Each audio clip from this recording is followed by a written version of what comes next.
खुशहाली। अलकापुरी में दो मित्र रहते थे। एक का नाम परिश्रम था और दूसरे का पैसा। पैसा प्रायः डींगे मारता था कि संसार में जो सुख सुविधा है उसका जन्मदाता वही है। परिश्रम उसकी अभिमान भरी बातों को सुनकर हंस देता। पैसा उसकी हंसी को अपना अपमान समझने लगा। आखिर पैसे ने एक दिन निर्णय किया कि परिश्रम पर साबित कर देगा कि संसार में जितनी खुशहाली या खुशी है सिर्फ उसके दम से है। एक प्रातः जब वह सोकर उठा तो सीधा अपने मित्र के पास पहुंचा और उससे निवेदन किया, चलो मित्र, पृथ्वी का भ्रमण कर आएं। परिश्रम ने अपने मित्र की बात मान ली और दोनों पृथ्वी की सैर के लिए चल पड़े। दोनों एक शहर का भ्रमण करते हुए आगे बढ़ रहे थे। शहर की ऊंची ऊंची इमारतों को देखकर पैसा अभिमान से बोला, देखो मेरा कमाल, मेरे ही बूते पर ये बड़ी बड़ी इमारतें ये सुख के साधन बन पाए हैं। परिश्रम बड़े ही धैर्य का स्वामी था, इसलिए पैसे की अभिमान भरी बात को पी गया। वे दोनों अभी थोड़ा ही आगे बढ़े थे कि उन्होंने देखा एक अच्छा भला नौजवान भीख मांग रहा था। परिश्रम ने अपने मित्र पैसे को संबोधित करते हुए कहा, तुम इसे सुखी क्यों नहीं कर देते? पैसे ने तुरंत एक साधारण मनुष्य का भेष बनाया और भिखारी को कुछ रुपए देते हुए कहा, जाओ इनकी सहायता से सुखी हो जाओ। भिखारी ढेर सारे रुपए पाकर फूला न समाया, नाचता गाता बाजार में जा पहुंचा। उसने जाते ही मनपसंद मिठाइयाँ खरीदी। पान सिगरेट की दुकान से कीमती सिगरेट लेकर सिनेमा हॉल की तरफ चल पड़ा। खुशी से उसके पैर धरती पर न टिक रहे थे। पैसे ने बड़े घमंड से परिश्रम को कहा, देखा, मैंने पल भर में इस भिखारी को खुशी की दौलत से माला माल कर दिया। परिश्रम ने बड़ी नम्रता से कहा, ठीक है, पर कुछ दिन और रुक जाओ, फिर देखना क्या होता है। खैर, कुछ दिनों के पश्चात जब वे दोनों फिर उधर से गुजरे तो उन्होंने उसी भिखारी को फिर भीख मांगते देखा। क्या देखकर पैसा मन ही मन में घबराया। उसे भिखारी पर क्रोध भी आया। अपनी शान और लाज को बचाए रखने के लिए पैसे ने चुपके से भिखारी के हाथ में कुछ सोना सौंप दिया।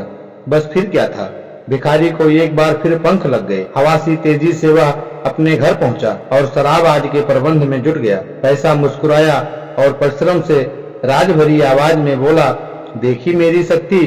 परिश्रम ने कहा, देख रहा हूँ। और वे दोनों एक बार फिर आगे बढ़ गए। कुछ दिनों के बाद वे फिर उस शहर से गुजरे। पैसे ने दूर से ही देखा कि वह भिखारी अभी भी उसी तरह भीख का कांसा लिए खड़ा था। पैसे को बड़ा क्रोध आया। परिश्रम ने पैसे को बीच में ही टोकते हुए कहा, तुम इसे सुखी बनाने में सफल नहीं हो पा रहे हो। अब तुम मुझे अवसर दो ताकि मैं भी इसे सुखी बनाने की कोशिश कर देखूं। पैसा हाँ करने के अतिरिक्त और अब कर ही क्या सकता था। परिश्रम ने देखते ही देखते एक वैद्य का रूप धारण कर लिया और भिखारी के कंधे पर हाथ रखते हुए बोला, तुम्हें तो भयानक रोग ने घेर रखा है। यदि तुम अपने रोग को दूर करने की ओर ध्यान नहीं दोगे तो किसी समय भी तुम्हारी मृत्यु हो सकती है।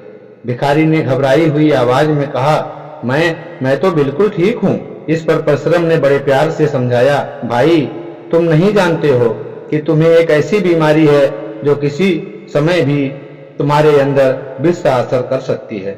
भिखारी बीमारी के भय से कांप उठा और विनती की, महाराज, आप कृपा करके बताइए इस बीमारी से मेरा छुटकारा कैसे हो सकेगा।